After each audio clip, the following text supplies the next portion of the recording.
So, welcome to Rising Advisors Academy. Transform from agent to advisor and आपके जो सपने हैं वही हमारे लक्ष्य भी हैं। आप www.risingadvisorsacademy.in पर लॉग इन कर सकते हैं, जिसपे आपको बहुत सारे कोर्सेज मिल जाएंगे। दोस्तों, हमारा जो विजन है वो हर एडवाइजर को प्रोडक्ट एंड सर्विस की नॉलेज से इक्विप करना है, ताकि इंश्योरेंस इंडस्ट्री या फाइनेंशियल एडवाइजरी इंडस्ट्री में होने वाली मिस सेलिंग को हम रोक सकें या कम कर सकें। हमारा जो मिशन है 2030 तक कम से कम 1 लाख एडवाइजर को इक्विप करना है अच्छे टूल्स एंड स्किल्स के साथ, ताकि उनकी जो पर मंथ इनकम हो वो 1 लाख रुपए से अधिक हो। हमारी जो वैल्यूज हैं वो इंटीग्रिटी यानी सत्यनिष्ठा, ऑनेस्टी, ट्रांसपेरेंसी हमारे वर्क में रहनी चाहिए। कमिटमेंट जो है हमारे लर्निंग, ग्रोथ एंड सक्सेस के प्रति रहेगी। एक्सेलेंस हमारा नॉलेज, सर्विस एंड प्रोफेशनलिज्म को हम हर बार अपग्रेड करते रहेंगे। और ट्रस्ट वर्दीनेस हमारे क्लाइंट के साथ की जो रिलायबिलिटी एंड रिस्पॉन्सिबिलिटी है हमारी ड्यूटीज की, हम अच्छे से निभाएंगे। और ग्रोथ माइंडसेट यानी हर आने वाले इनोवेशन को हम अडाप्ट करेंगे, स्वीकार करेंगे और हमारी सफलता के प्रति कदम बढ़ाएंगे। वीडियो स्टार्ट करने से पहले डिस्क्लेमर ले लेते हैं कि आज का जो वीडियो है ये एजुकेशन पर्पज से है, और आज हम चैप्टर 5 डिस्कस करने वाले हैं, जीवन बीमा का इस्तेमाल। इससे पहले हम चैप्टर 4 डिस्कस किया था, गैर जीवन बीमा प्रोडक्ट्स यानी यूलिप्स के बारे में हमने डिस्कस किया था। आज हम डिस्कस करेंगे जीवन बीमा के इस्तेमाल के बारे में। तो दोस्तों, ये चैप्टर बहुत इंपॉर्टेंट है, क्योंकि दो क्वेश्चंस तो इस चैप्टर में से लगभग लगभग आते ही हैं। ठीक है। सबसे पहले जो इस्तेमाल है, विवाहित महिला संपत्ति अधिनियम। विवाहित महिला संपत्ति अधिनियम, MWP एक्ट जिसको बोला जाता है। तो MWP का कभी फुल फॉर्म भी पूछा जाता है, जिसको बोलते हैं मैरिड वुमन प्रोटेक्शन एक्ट। क्या बोलते हैं? Married woman protection act, MWP का फुल फॉर्म है। तो विवाहित महिला संपत्ति अधिनियम 1874 की धारा 6, कभी कभी क्वेश्चन भी पूछा जाता था किसके आधारित बनाया गया है। तो विवाहित महिला संपत्ति अधिनियम 1874 की धारा 6, married woman protection act 1874 section 6। ठीक है।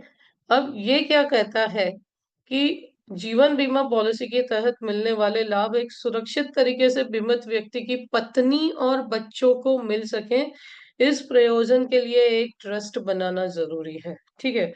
आपको पता है, अगर बड़े बड़े जो बिजनेसमैन हैं उनको पॉलिसी MWP एक्ट के तहत ही लेनी चाहिए। क्यों? क्योंकि अगर वो MWP एक्ट के तहत पॉलिसी लेते हैं तो बाजार से उन्होंने कितना भी पैसा उठाया हुआ है, इन पॉलिसियों, भगवान अगर उनका दिवालिया निकल गया या कुछ भी हुआ तो इन पॉलिसियों को वो टच भी नहीं कर सकते, क्योंकि इन पॉलिसियों का क्लेम जो है वो सिर्फ पत्नी या उनके बच्चों को ही मिलता है। ठीक है। सो MWP एक्ट यानी मैरिड वुमन प्रोटेक्शन एक्ट, विवाहित महिला संपत्ति अधिनियम के तहत एम लाभार्थी कौन कौन हो सकते हैं, ये भी क्वेश्चन कभी पूछा जाता है। तो सिर्फ पत्नी, या एक या अधिक बच्चे अगर पत्नी नहीं है तो, या पत्नी और एक या अधिक बच्चे संयुक्त रूप से, ये इनके लाभार्थी हो सकते हैं। ठीक है। इस धारा में यह प्रावधान है कि जब कोई विवाहित पुरुष अपने जीवन पर कोई पॉलिसी लेता है और ऐसी पॉलिसी पर स्पष्ट रूप से लिख देता है कि यह उसकी पत्नी या उसकी पत्नी और बच्चों के लाभ के लिए है, साथ ही इस पॉलिसी को सिर्फ उनके लाभों के लिए एक ट्रस्ट में रखा जाएगा। अब ये ट्रस्ट कौन हो सकता है? या तो कोई पर्सन हो सकता है, या तो कोई बैंक भी हो सकता है ना। तो जब तक इस ट्रस्ट का उद्देश्य कायम रहता है, ऐसी पॉलिसी की आय पर पति या उसके लेनदारों का कोई भी नियंत्रण नहीं होगा, या यह उसकी संपत्ति का हिस्सा नहीं बनेगी। ये किसकी है? ये उसकी पत्नी या उसके बच्चे, या पत्नी और बच्चे संयुक्त रूप से उनकी ही रहेगी। वो पर्सन खुद भी इसे सरेंडर नहीं कर सकता। ठीक है। सो MWP अधिनियम के तहत पॉलिसियों की विशेषता क्या है कि प्रत्येक पॉलिसी का एक अलग ट्रस्ट बनी रहेगी। पत्नी या बच्चे, बच्चे 18 साल से अधिक उम्र के होने चाहिए, एक ट्रस्टी हो सकता है। पॉलिसी अदालत की कुर्की, लेनदारों और यहाँ तक कि जीवन बीमा धारक के कंट्रोल से भी, नियंत्रण से भी बाहर होगी। सिर्फ वो प्रीमियम देगा।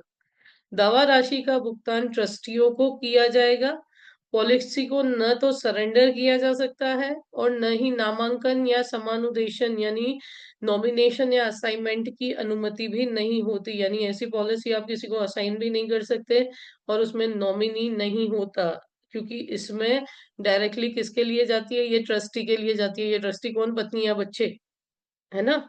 या बैंक को सौंप देते हैं तो वो ट्रस्टी हो यानी पत्नी, जो भी बेनिफिशरीज है उनको पैसे देती है।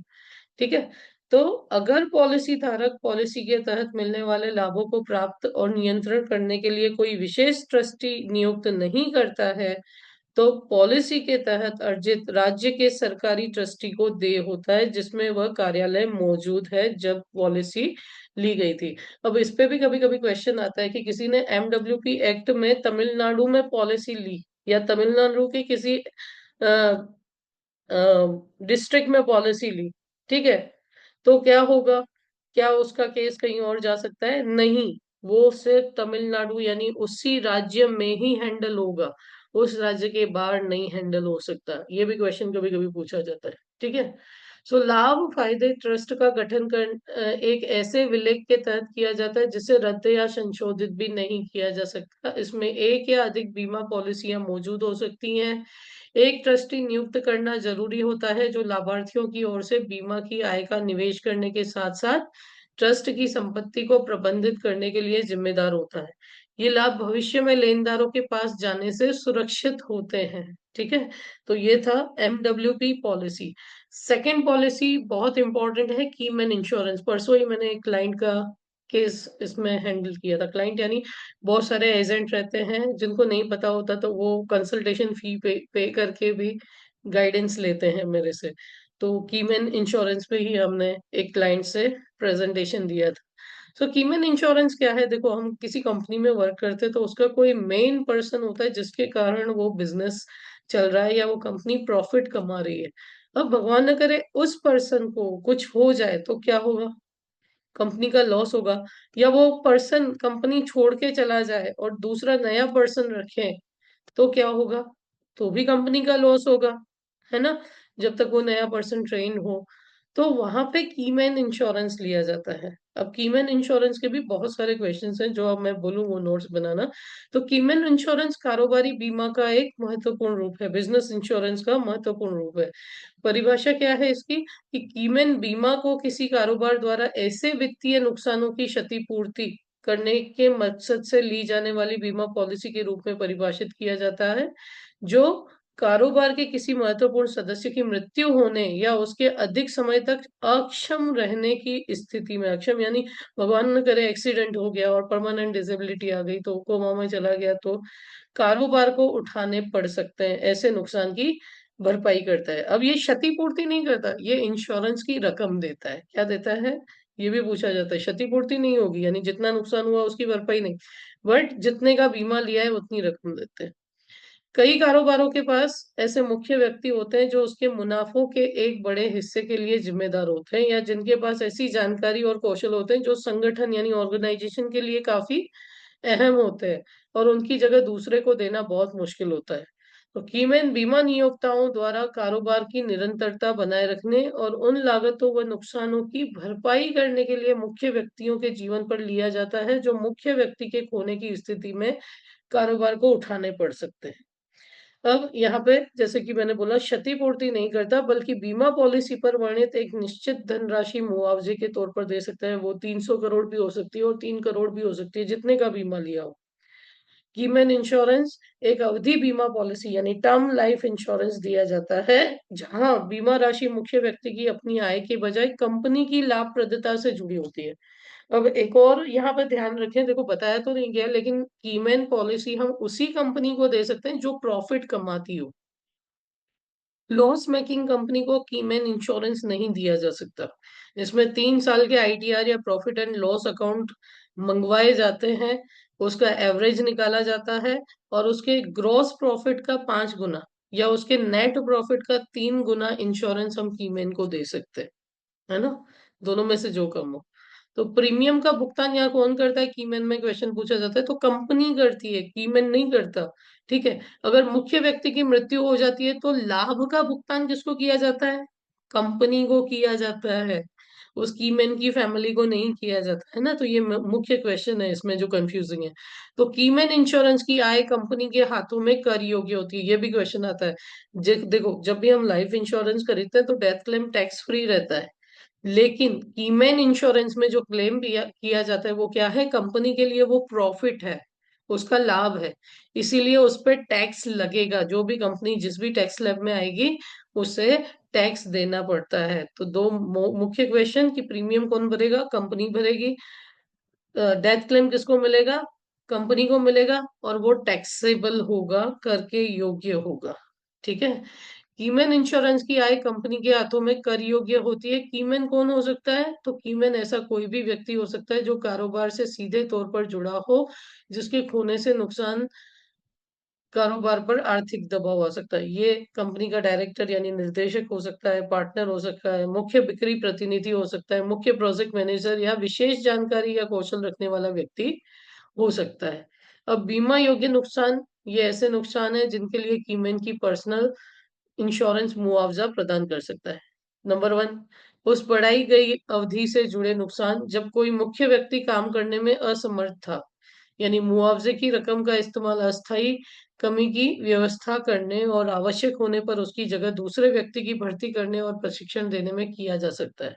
दूसरा, मुनाफों की सुरक्षा के लिए बीमा, जैसे बिक्री घटने के कारण आय कम होने की भरपाई करना, किसी ऐसे कारोबारी प्रोजेक्ट में देरी या उसके रद्द होने के कारण हुए नुकसान जिसमें मुख्य व्यक्ति शामिल था और वो चला गया, तो कारोबार बढ़ाने का अवसर चूक गए, तो यहाँ पे कौशल का नुकसान हुआ, तो यहाँ पे जो क्लेम है वो कंपनी को पे किए जाते हैं। इन शॉर्ट आपको ये याद रखना है।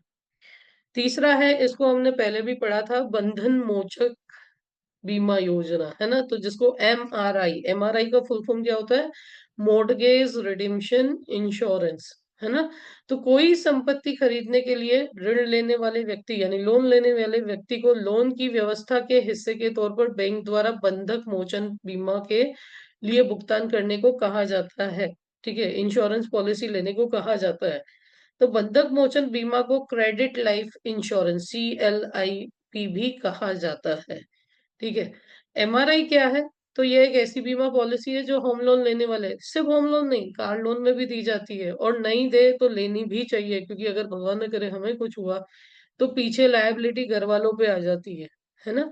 तो होम लोन लेने वाले या किसी भी प्रकार का ऋण लेने वाले के लिए वित्तीय सुरक्षा प्रदान करती है। यह मूलतः एक बंधक दाता यानी जो भी बैंक है जो फाइनेंस करता है, किसी बंधक ऋण पर बकाया राशि जो भी लोन अमाउंट है की अदायगी के लिए ली गई घटती अवधि की जीवन बीमा पॉलिसी है। यानी जैसे जैसे टाइम जाता जाएगा, हम लोन चुकाते जाएंगे, वैसे वैसे बीमा का ऋण कम होता जाएगा, है ना। तो ऋण की पूरी अदायगी होने से पहले बंधक दाता की मृत्यु होने पर पॉलिसी की राशि से उस ऋण को चुका दिया जाता है, और इसे एक ऋण सुरक्षा पॉलिसी भी कहा जाता है। ये प्लान उन लोगों के लिए उपयुक्त है जिनके आश्रितों को पॉलिसी धारक की अप्रत्याशित मृत्यु होने की स्थिति में उनके ऋण चुकाने में मदद की जरूरत हो सकती है। इस पॉलिसी के तहत बीमा कवर अवधि बीमा पॉलिसी के विपरीत हर साल घटता जाता है, और अवधि बीमा पॉलिसी यानी टर्म लाइफ इंश्योरेंस में पॉलिसी अवधि के दौरान बीमा कवर स्थिर रहता है, एक समान ही रहता है, या बढ़ता भी, इंक्रीजिंग के साथ भी ले सकते हैं। लेकिन आजकल मैंने देखा कि होम लोन के साथ एक लेवल इंश्योरेंस भी दे देते हैं, यानी भले रकम घटती जाए लेकिन इंश्योरेंस वही का वही भी रहता है। करंटली मैंने 1 महीने पहले ही एक केस डिस्कस किया था। ठीक है। So thank you so much इस वीडियो को यहाँ से तक देखने के लिए, और आई होप आप एग्जाम की प्रिपरेशन अच्छी कर सकते हैं। वीडियो पसंद आए तो हमें फॉलो जरूर कीजिएगा हर प्लेटफॉर्म पे। फिर मिलते हैं आपसे नेक्स्ट चैप्टर में। Thank you.